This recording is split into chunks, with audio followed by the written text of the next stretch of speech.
நாளை கபரிலும் மறுமையிலும் அல்லாஹ் தொழுகையை பற்றி கேட்கிற போது யாருமே நீங்கள் தப்ப முடியாது, இதற்கு நான் அல்லாஹ்வை பொறுப்பாக்குகிறேன் என்பதையும் இந்த இடத்தில் மிக கவலையோடும் உறுதியோடும் சொல்லிக்கொள்ள விரும்புகின்றேன். இன்றிலிருந்து இந்த எல்லோரும் நிதானமாக கேட்டுக் கொண்டிருக்கிறீர்கள்.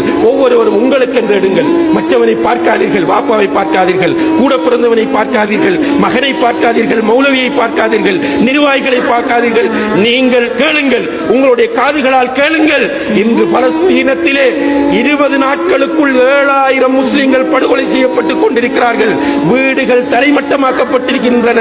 நம்முடைய சகோதர சகோதரிகள், தாய்மார்கள், குழந்தைகள் இடிபாடுகளுக்கு இடையில் இன்னும் எத்தனை பேர் இருக்கிறார்கள் என்பது தெரியாது. ஒழுங்காக குடிப்பதற்கு நீர் இல்லாமல் இருக்கிறார்கள்.